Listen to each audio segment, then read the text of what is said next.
Hello, I'm Nicola McCarthy. It's Friday, the 13th of December. Welcome to City Today. Well, we're all gearing up for tomorrow's Premier League clash against Arsenal here at the Etihad Stadium. And with just 6 points between City and the league leaders, tomorrow is a fantastic opportunity to reduce that deficit as we approach Christmas. It's our opportunity to discount 3 important points against the best team at the moment in the Premier League. I think that all the teams, especially if we win the match on Saturday, I think that all the other teams will be near us from the top of the table. So at least 6 or 7 teams will continue fighting for the title till the end. But the good news is that Jovetic is back training with the full squad. Jovetic has been hampered by injuries since joining the Blues from Fiorentina this summer. As a result, the 24-year-old has only made 1 start in the Premier League so far this season. But we're all hoping the Montenegrin will remain injury-free from now on. Well, all week we've been bringing you behind the scenes at the Academy, and today we finish our series with a look at the medical setup at Platt Lane. Okay, Grant, so we're here in the heart of the medical area of Platt Lane. If you could just tell us a bit about what we can see here.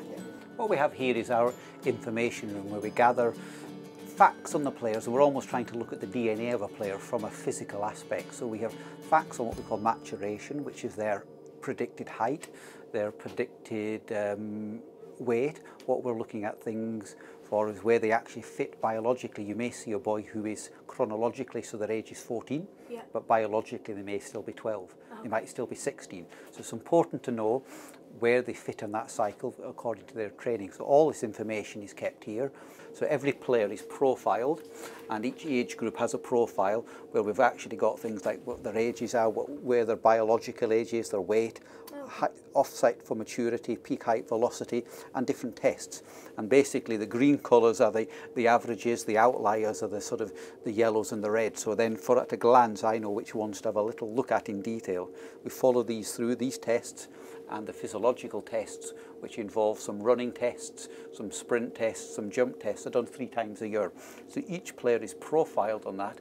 So as we monitor them through the different stages, we can see how their growth and development is affected by their training and their volume of work that they're going to have to undertake. Obviously, the medical room where all the boys come in for their physiotherapy and rehabilitation, and we have a look at them. And again, it's provided for all the boys from 6 years old. We support that. Obviously, as they get a little bit older, these boys are in from school release and St Bede's, so there's 1 or 2 little strains and knocks that they're dealing with. A lot of it is at this age is growth related. I mean, we provide everything they need without it being too palatial. But again, you know, everything that they need to. Our job and the sports science and medical job is to get them out on the pitch, and we try and do that obviously as much as we can. We basically assess all the injuries, formulate a rehab plan, discuss with the coaches how we reintegrate the players back into training. A lot of the players now have all got their individual programs as well, so kind of their individual injury prevention work, and we kind of supervise that and progress that as we can.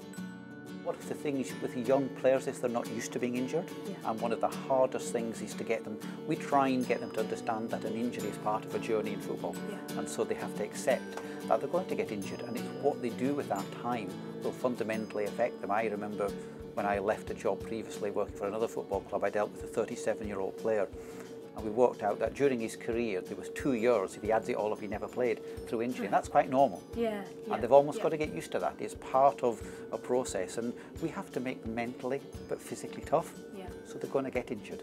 It's going to hurt at times. That's normal. That's how they deal with that. It's how they deal with that. It's the mark of the person, and will be the player eventually too. Well, that's all for today. Enjoy the match tomorrow. We'll be back on Monday when, of course, we have that all-important Champions League draw. See you then.